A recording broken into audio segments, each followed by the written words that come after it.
that Nigeria. We have fought a civil war, killed so many people, and still we have the same problems reoccurring. Perhaps the time has come to revisit the very foundations of Nigeria. Greetings from any part of the world you're watching me. I'm your uncle, your friend, Mr. Ike.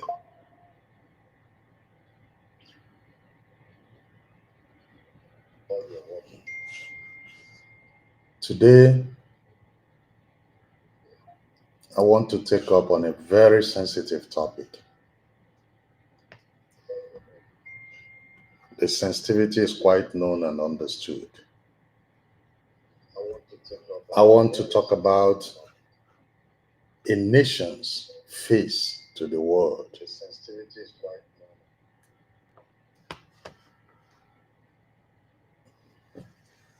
I woke up this morning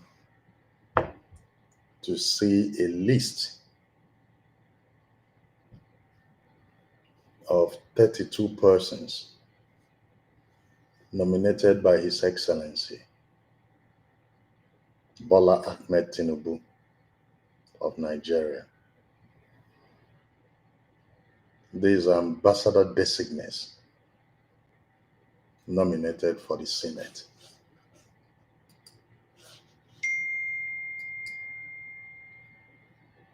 I understand that it is very important that we have these ambassador designates as they help to smoothen the affairs of a nation like Nigeria.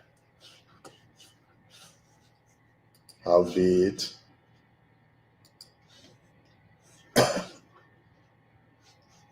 we are faced with numerous problems at the moment that find it absolutely difficult to comprehend some issues. So, like I said, my nation, Nigeria, is face.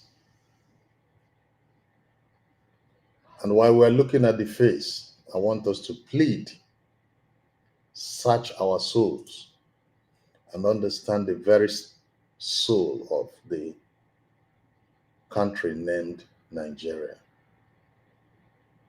I come before you today, this beautiful Sunday morning, the last week, the last Sunday in the month of November. By tomorrow, we shall be entering December, which is the final month of 2025. I'm not here with malice, but with a very heavy heart, with concern for my beloved country, Nigeria.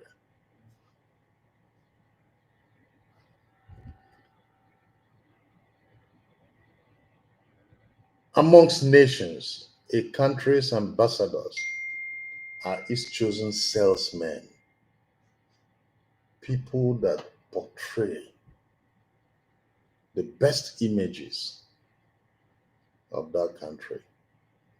They are the living emblems of its character, the living emblems of its promise, and the living emblems of its soul. They represent the president. They represent every Nigerian. The recent list of the ambassadorial nominees presented by President Bola Tinubu is therefore more than a mere administrative document to me. It is a disturbing portrait of governance it is a declaration. It is made loud and clear that in today's Nigeria, the solid currency of competence has been devalued, replaced by the crude coin of sycophancy and settled scores. I have to be very frank with you. It hurts, even me, saying this and looking at it. It beats my imagination. It hurts truly. Excuse me. To see my beloved country drifting to what it ought not to be. I'm concerned about a few names in particular in that list who, for whatever reason, are not supposed to be there. My understanding of ambassadors has to be people with very solid, beautiful characters, not people with questionable characters. They must have to be people that live above board. They must have to be true representatives of the country. You see, if before we were actually managing to put anybody out of political will or connection, I think with time we shall be overgrowing certain things. We have career diplomas. They could be exploited. They could be used. But the aspect whereby such positions as ambassadors of a country is being brazenly compromised before me at my age as a diasporan. And I think I must speak up and not keep quiet. Yes, I must have to speak up. And there are some specific people I want to point out. I want you to take a look at these faces. This is Professor Yakubu Mahmood, the ex-president of INEC.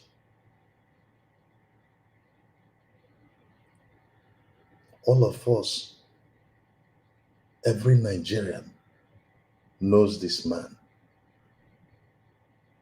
We know the atrocity he committed as INEC chairman. All his tenure, he never conducted any single election that is not marred with massive rigging. Today, he's being compensated with an ambassadorial position. Whatever reason it is, I don't care. We are talking about portraying our image to the outside world. This is where I am bothered. The second person is this man, Okezie Ikpeazu, the former governor of Abia State. He is in that list.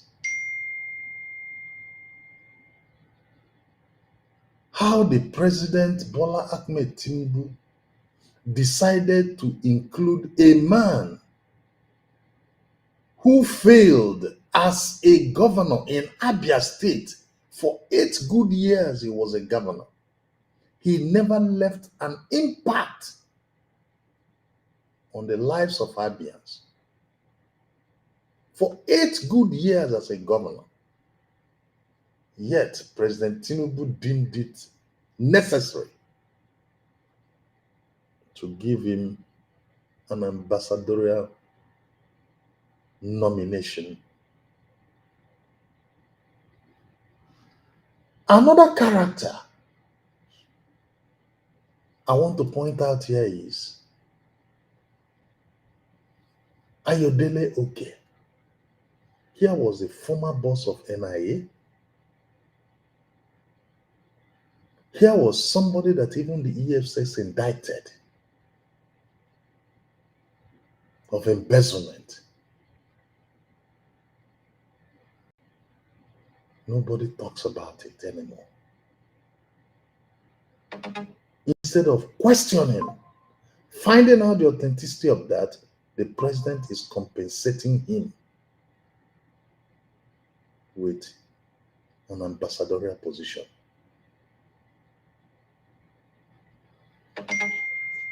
The next online is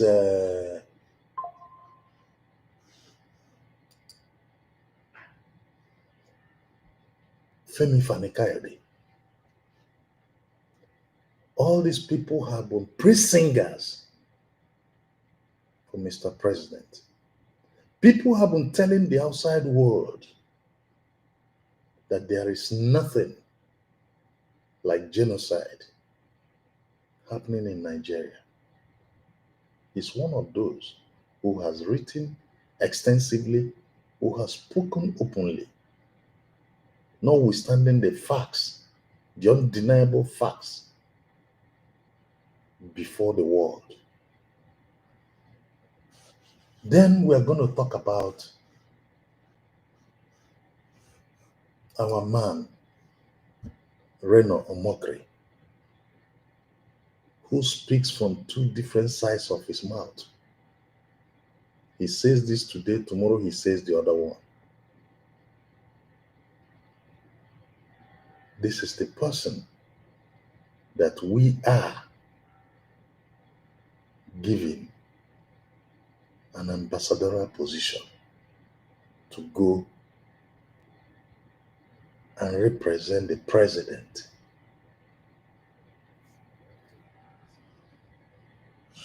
The last but not the least, I have nothing against her. She's a beautiful young girl with a great future. But can she handle the post that she's been nominated for? Is the daughter of Ojo Zokalo, the president Padima. Well, is she able to do it? We shall see. But why I pointed it out is because she is on personal connection of the father, that she is there. Meanwhile, we have a nation of 230 million people. And these are the best that President Tinubu has seen to bring out for screening to ambassadorial positions. These are the persons, these are the people that is bringing out for screening for ambassadorial positions. It's quite unfortunate that we are not trying to see things the way they ought to be seen. Rather, we are doing things the way we think is supposed to be done. Howbeit, the world is watching as the giant of Africa seems intent on showcasing its worst,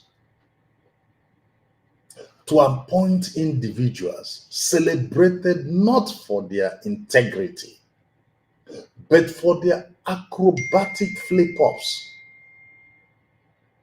and their denial of painful truths, tells a story we must not ignore.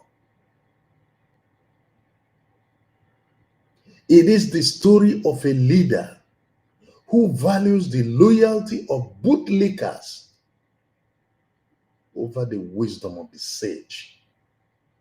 Meaning, as long as you're a bootlicker, as long as you're a sycophant, as long as you're a praise singer, then the juicy fruit of Nigeria will bless you.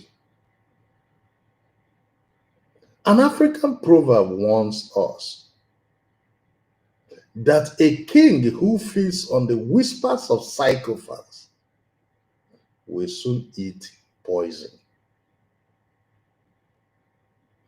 By rewarding professional propagandists, this government is not just poisoning the political well, it is serving that tainted water to our entire nation. What lesson does this teach our children?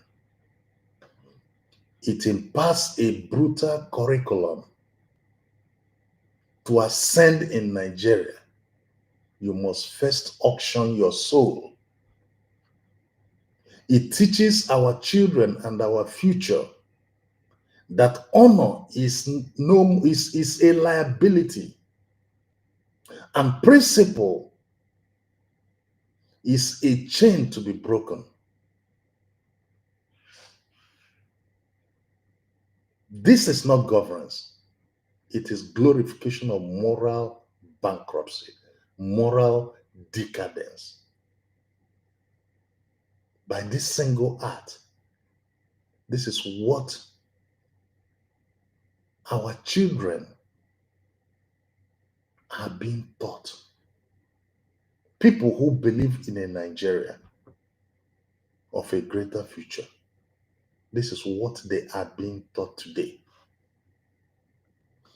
Now, to nominate a former INEC chairman, Yakubu Mahmood, somebody who is still shrouded in the cloud of disrupted election, is to pour petrol on fires of public mistrust. It is perceived, rightly or wrongly, as the king rewarding the gatekeeper, which means for giving me the chance or rigging the election for me to become the president, then this is my compensation for you. That is directly the implication of that. In taking such a decision, this is somebody that the world has known. This is somebody that EU observers even opened their mouth and said that the election was mad with massive riggings. Now you are going to send that same man who told us that reasons for the election to be rigged, to be mad with all sorts of riggings, is technical glitches. And that technical glitches up till now, he has refused to explain. Instead of keeping him somewhere, abandoning him somewhere, no, he was given a national award, and now with ambassadorial nomination. What does that tell us? It tells us that as long as you can do the right thing, the wrong thing, you're my buddy and you put me where I belong. Yes, you'll be compensated. The president and the presidency is forgetting that these are ambassadors that you are going to post to different countries. And when you send any ambassador to any country, each country will do a due diligence on that ambassador before it's accepted. Now tell me, somebody with such questionable character, how would the host nation look at him? Would they look at Nigeria as a serious country? Secondly, to nominate a former governor accused of leaving his state in ruins and his coffers in empty. I'm talking about the former Abia State governor, Okezie, is to affirm that failure is no more a barrier of promotion. As long as you do the wrong thing, you'll be promoted. That's what this administration is encouraging. The presidency don't even listen to Nigerians. We write, we talk, it doesn't even care. This kind of nomination shows that he doesn't care whatever I want to say. Like our people say, innocent. Thirdly, and most egregiously, to nominate a man once declared wanted and accused of brazenly looting millions from the public purse. A man who fled justice is to spit in the face of every Nigerian who yearns for accountability. Where is the war against corruption? Where is the fight against corruption? Somebody like Ayodele Oke, who is accused of embezzling billions of naira, millions and millions of dollars by your own past administration.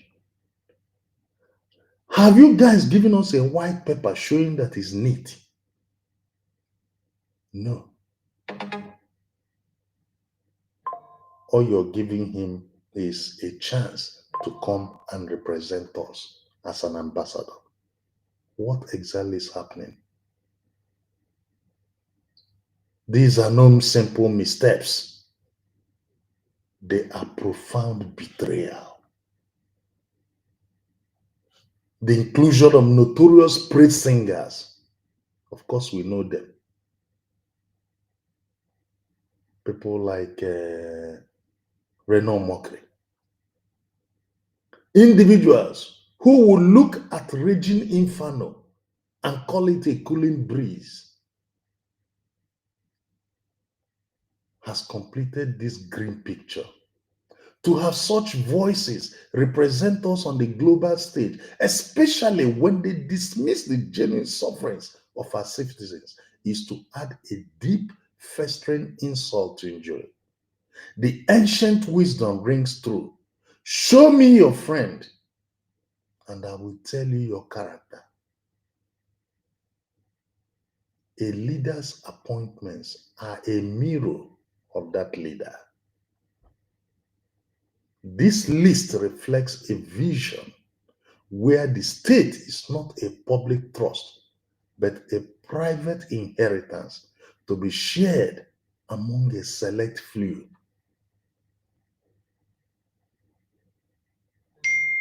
You are taking the daughter of your Padima and Ojikalu and giving her a ministerial slot just because she is the daughter of Ojikalu.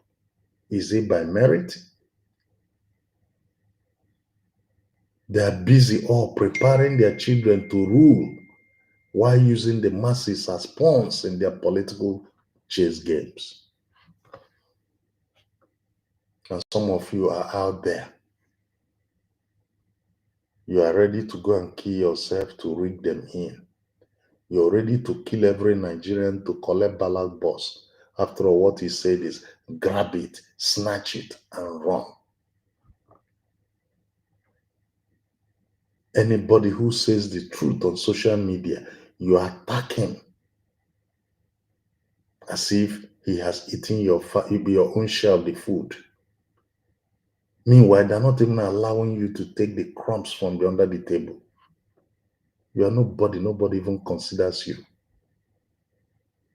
You're so beclouded with tribalism. He's my tribalisman, let him be. He's this. At the expense of what? Maybe, just think about it. Think about your child who was 5 years old in 2015. Today is already 15, already grown into an adult. By your estimate, today is already an adult. When Buhari started this nonsense, don't think about your child who was just 5 years old. As at then.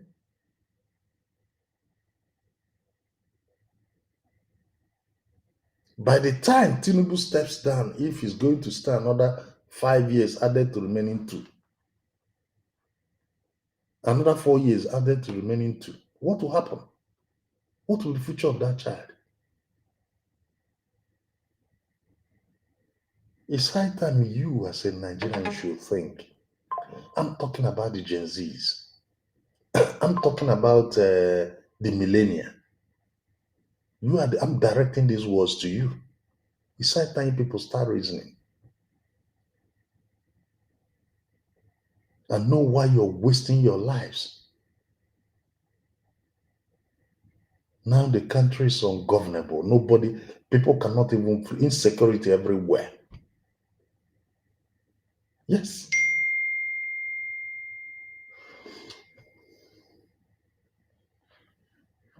And so we arrive at our solemn duty. I must now direct a special plea to the distinguished members of the Nigerian Senate, although I know that some of them are not distinguished. Your Excellencies, you hold in your hands a golden calabash, but it is filled with a poisonous brew. I implore you, in the name of whatever you believe, God, Allah, even if a non-believer, do not drink from it. You possess the power, the constitutional duty to be the heroes in this story. For once in your lives, don't stand and say on your mandate, we shall stand. Stop singing that.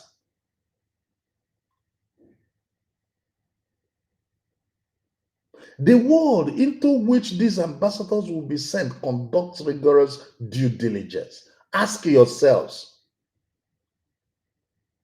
how will they receive a nation whose chief representative is a man once declared wanted for embezzlement? I'm talking to you, senators.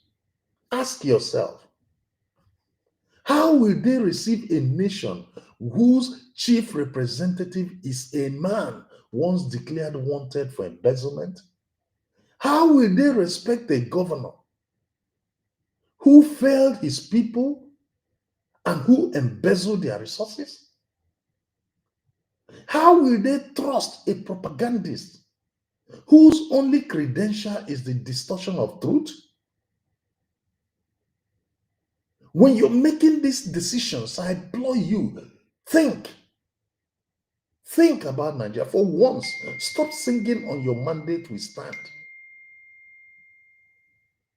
Do the right thing.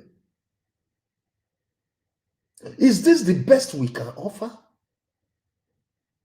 Is this the face of 230 million souls? The largest concentration of the black people on earth? Our dented image in the Committee of Nations will not be uplifted by men and women of questionable character. It can only be burnished by individuals of impeccable virtue, faultless professionalism, and unwavering integrity. Individuals that are flawless in everything they do. Those are people that should be our ambassadors. For once, let us make the image of Nigeria look better. You, senators, don't allow this part. In fact, these people I have named here, don't ever allow them to be there.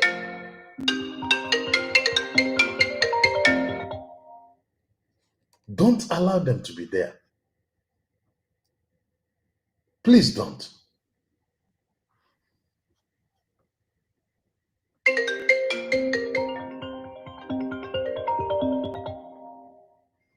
Don't allow them to be there. I therefore join my voice with millions of well-meaning Nigerians at home and abroad. I call on you, senators, to be the wall that breaks the tide of regression. Do not confirm these appointments. Send a message that Nigeria is greater than any single individual.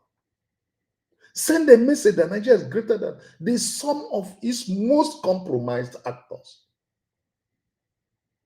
Our nation ship is adrift. But you can be the compass that points its way back to honor. For the sake of our nation, for the sake of our children, for the sake of the collective conscience, I beg you people, do the right thing. Yes, stop it. Don't allow these nominations to pass.